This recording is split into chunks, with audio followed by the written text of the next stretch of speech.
इस दर्दनाक कहानी की शुरुआत होती है अफ़गानिस्तान के पाटनगर काबुल से। फरखुंदा मलिकज़ादा एक 27 साल की पढ़ी लिखी महिला थी। उसने अफ़गानिस्तान जैसे देश में रहते हुए इस्लाम धर्म की हर एक किताब पढ़ी थी और अपनी पढ़ाई पूरी करने के बाद वो एक धार्मिक टीचर के रूप में बच्चों को पढ़ाती भी थी। उसने इस्लाम के बारे में इतनी गहराई से पढ़ाई कर रखी थी कि वो इस्लाम के बारे में हर सही और गलत चीज़ को समझती थी और लोगों को हिम्मत से समझाती भी थी।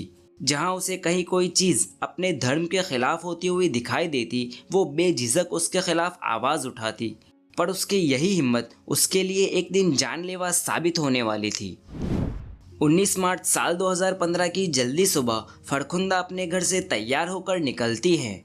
2 दिन बाद इस्लामी नया साल शुरू होने वाला था, तो घर में त्यौहार का माहौल था। फरखुंदा भी अपनी माँ से ये वादा करके निकलती हैं कि अपनी कुरान की क्लासेस ख़त्म करने के बाद वापस आकर वो ज़रूर अपनी माँ को साफ़ सफाई में मदद करेगी। अपनी क्लासेस ख़त्म करने के बाद उसे वापस घर ही जाना था। जाते हुए रास्ते में काबुल शहर के ठीक बीच में एक दरगाह है, जहाँ फरखुंदा कई बार आते जाते हुए रुकती और अपने हिस्से की इबादत करके निकलती। आज भी वापस अपने घर जाते हुए फरखुंदा उस दरगाह पर रुकती है। अपनी इबादत के दौरान ही वो देखती है कि उसके बगल में ही दरगाह का खादिम ज़ैनुद्दीन छोटे छोटे तावीज़ बेच रहा था। उन तावीज़ में छोटे छोटे कागज़ की पर्ची पर कुरान के कुछ अल्फाज लिखे रहते, जिसे लोग अपनी परेशानियों से छूटने के मकसद से अपने गले में पहनते थे। फरखुंदा को ये देखकर लगा कि ये आदमी इस्लाम के नियमों के ख़िलाफ़ काम कर रहा है और लोगों को गलतफहमी और अंधविश्वास में उलझा रहा है। फरखुंदा ज़ैनुद्दीन के पास जाती हैं और उसे रोकते हुए कहती हैं कि वो जो कुछ भी कर रहा है वो इस्लाम के नियमों के ख़िलाफ़ है, और अगर उसने लोगों को भटकाना नहीं छोड़ा तो उस दरगाह के ट्रस्टी मंडल के पास जाएगी और उसके ख़िलाफ़ शिकायत करेगी। ये फरखुंदा की पहली गलती थी। फरखुंदा की बात सुनते ही ज़ैनुद्दीन भड़क जाता है और अचानक से ज़ोर ज़ोर से चिल्लाने लगता है। वो अपने आसपास के लोगों से कहता है कि फरखुंदा एक अमेरिकी जासूस हैं और वो अफ़गानिस्तान में रहकर अमेरिका के लिए काम कर रही है। साथ ही वो वहाँ खड़े लोगों से फरखुंदा के खिलाफ ये आरोप लगाते हुए कहता है कि इस लड़की ने कुरान को जलाया है। इसके बाद वो अपना फ़ोन निकालता है और फरखुंदा को रिकॉर्ड करने लगता है। उस वीडियो में ज़ैनुद्दीन फरखुंदा से सवाल करता हुआ दिखाई दे रहा है कि तूने कुरान को क्यों जलाया। जवाब देते हुए फरखुंदा ये कहती हुई सुनाई देती हैं कि आप झूठ क्यों बोल रहे हो। दोनों के बीच हो रही बहस आसपास खड़े लोग सुनते हैं और इकट्ठा होने लगते हैं।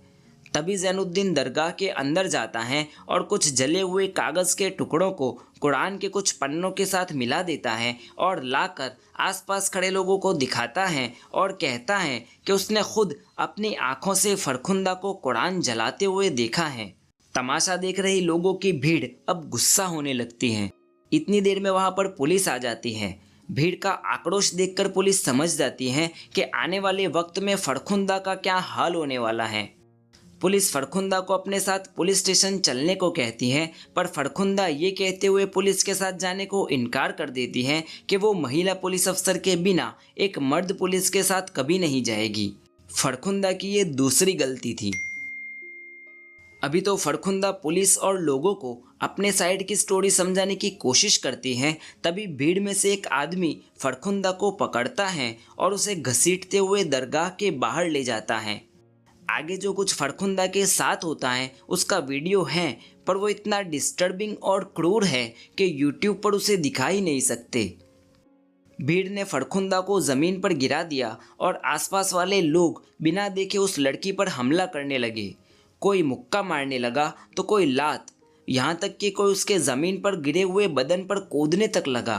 फरखुंदा का पूरा मुंह खून से सना हुआ था। उसका हिजाब फट चुका था। उसके मिट्टी और खून से लदे बाल उसके चेहरे को ढक रहे थे।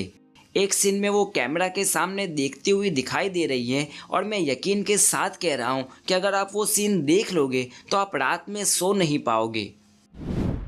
बेकाबू भीड़ को नियंत्रित करने के लिए और भी ज़्यादा पुलिस फोर्स बुलाई गई। उन्होंने भीड़ को काबू करने के इरादे से हवा में कुछ राउंड फायरिंग किया, जिसकी वजह से कुछ पल के लिए भीड़ इधर उधर भी होने लगी। पर शायद इंसानों का झुंड जानवरों के झुंड से ज़्यादा खतरनाक और राक्षसी होता है। कुछ पल की शांति के बाद वही भीड़ फिर से फड़खुंदा को घसीटने लगी और इस बार पुलिस भी हार मान चुकी थी। इसके बावजूद पुलिस ने फड़खुंदा को बचाने के लिए एक आखिरी दांव खेला। पुलिस को अब लगा कि अगर फड़खुंदा को इस भीड़ से दूर नहीं ले जाया गया तो ये वहशी लोग उसे नोच डालेंगे। पुलिस के 2 अफसर पास वाले एक घर की छत पर चढ़ गए और वहां से फड़खुंदा को ऊपर खींच लेने का प्लान बनाया।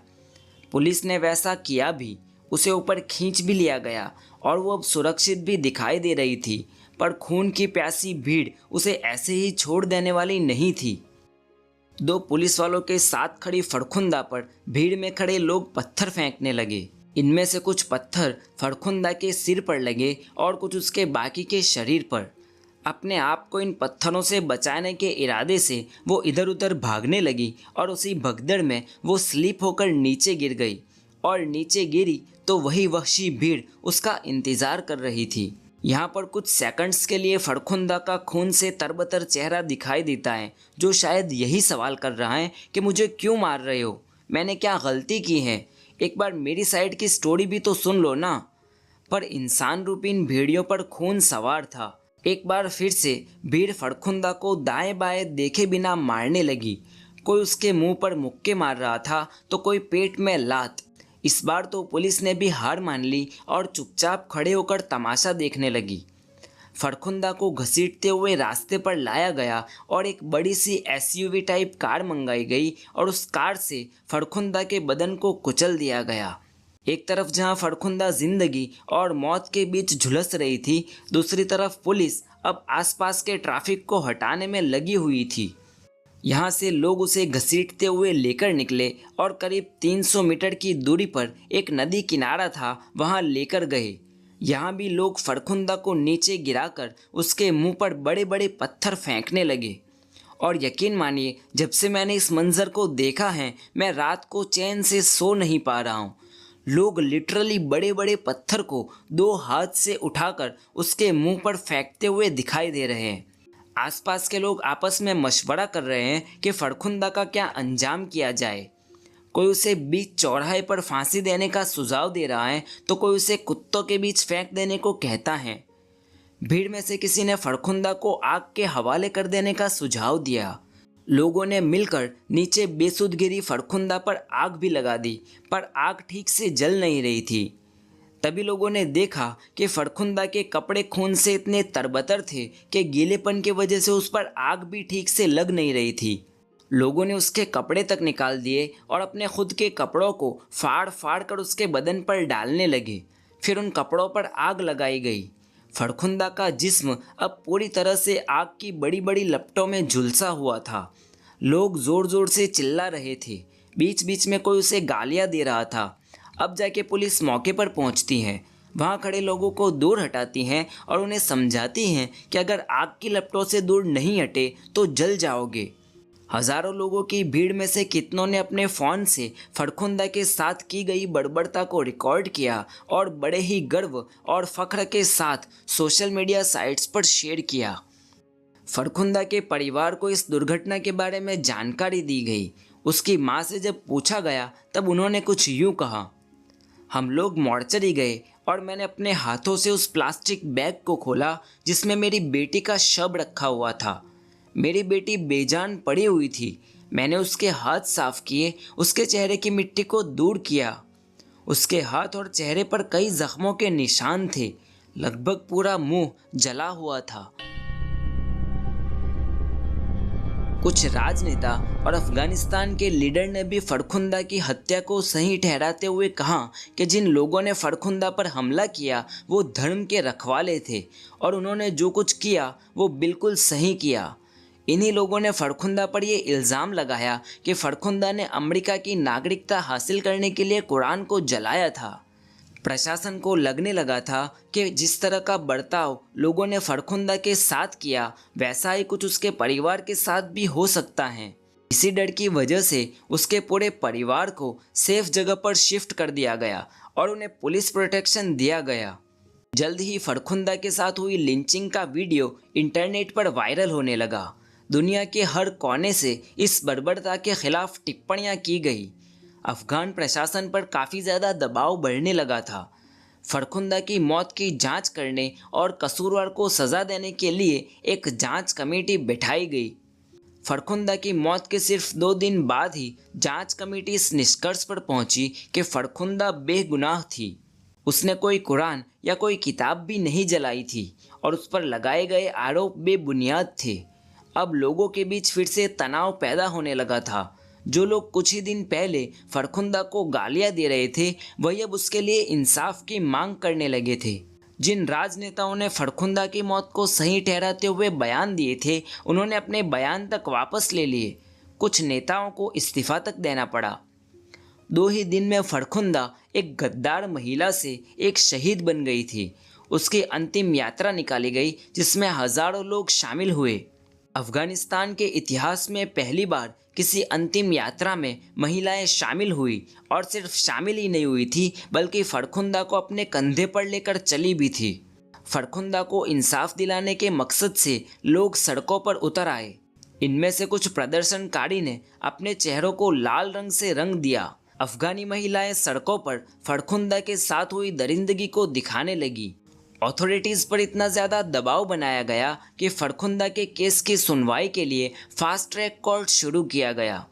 वीडियो फुटेज और गवाहों के बयानों को देखकर कई लोगों को गिरफ्तार किया गया, पर इतनी बड़ी भीड़ को देखते हुए कौन मुजरिम और कौन गवाह ये तय करना आसान काम नहीं था। इसके बावजूद कुछ लोग ऐसे थे जो साफ साफ मुजरिम जाहिर हो रहे थे। सबसे पहले वो तावीज़ वाला आदमी जिसने फरखुंदा पर बेबुनियाद आरोप लगाया था। वो दरगाह का खादिम जिसने झूठ में तेल डालते हुए फटे और जले हुए पन्नों को पब्लिक के सामने सबूत के तौर पर पेश किए थे। वो पुलिस वाले जो फरखुंदा को बचाने के बजाय दूर खड़े होकर तमाशा देख रहे थे। वीडियो में कुछ ऐसे साफ फुटेज थे जहां कुछ लोग फरखुंदा को मारते हुए साफ दिखाई दे रहे थे, जैसे ये लड़का अपने हाथ में एक बड़ा सा पत्थर उठाकर उसके मुंह पर फेंकता हुआ दिखाई दे रहा है। कुछ लोग उसके शरीर को आग लगाते हुए भी दिखाई दे रहे थे। पुलिस ने करीब 49 लोगों को गिरफ्तार किया, जिसमें से 19 पुलिस वाले थे। बाकी जो 30 लोग थे वो सारे के सारे मेरी और आपकी तरह आम नागरिक थे। किसी का भी जुर्म से कोई पुराना नाता नहीं था। कितने तो यंग स्टूडेंट और बच्चे थे। इसके बावजूद जब इनको मौका मिला, उनके अंदर का शैतान जाग गया। कोर्ट में फरखुंदा केस की ट्रायल शुरू हुई।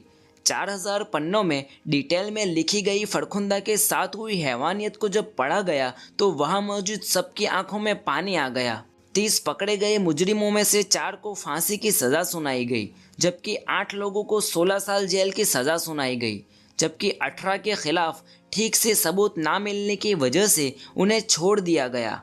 19 में से 11 पुलिस वालों को कोर्ट ने बिना सज़ा सुनाए छोड़ दिया, जबकि 8 को मामूली सी सज़ा सुनाकर वापस ड्यूटी ज्वाइन करने का हुक्म दिया गया। जिन 4 लोगों को मौत की सज़ा सुनाई गई थी, उन्होंने वापस अपील की, जिसके बाद उनकी सज़ा को कम कर दिया गया। अब्दुल बशीर, जिसने अपनी कार से फरखुंदा को कुचल दिया था, उसे भी सज़ाए मौत सुनाई गई थी। अपील के बाद उसकी सज़ा को भी उम्र कैद में तब्दील कर दिया गया। 17 साल का मोहम्मद याकूब, जो वीडियो में फरखुंदा के मुंह पर पत्थर फेंकता हुआ दिखाई दे रहा है, उसे भी पहले सज़ाए मौत सुनाई दी गई थी, पर बाद में कम उम्र की वजह से उसकी सज़ा को कम करके 10 साल कर दिया गया। ज़ैनुद्दीन, जो कि दरगाह का खादिम था और जिसने सबसे पहले फरखुंदा पर इल्ज़ाम लगाया था, जिसने पुराने फटे पन्नों को लोगों को दिखाया था, उसे भी मौत की सज़ा सुनाई गई थी, जिसे बाद में कम करके 20 साल जेल में तब्दील कर दिया गया। फरखुंदा के कातिलों को सुनाई गई सज़ा के बाद भी लोगों में आक्रोश कम नहीं हुआ। कई महिला संगठन रास्ते पर उतर आए। इन विरोध करने वाली महिलाओं ने अपने मुंह लाल रंग से रंग के अपने आप को फरखुंदा की तरह पेश किया। भीड़ हमेशा खतरनाक ही होती है। जब लोगों का झुंड एक साथ मिल जाता है तो सबकी अकल पर पर्दा पड़ जाता है और फिर इंसान जानवर से भी बदतर बन जाता है। फरखुंदा को इंसाफ तो नहीं मिला, बस वो एक शहीद बनकर रह गई। पर ऐसी शहादत का भी क्या फ़ायदा। आज काबुल के जिस रास्ते पर फरखुंदा को घसीटते हुए मारा गया था, उस रास्ते का नाम बदलकर शहीद फरखुंदा नाम रखा गया। उसी चौराहे पर फरखुंदा की याद में एक मेमोरियल भी बनाया गया है।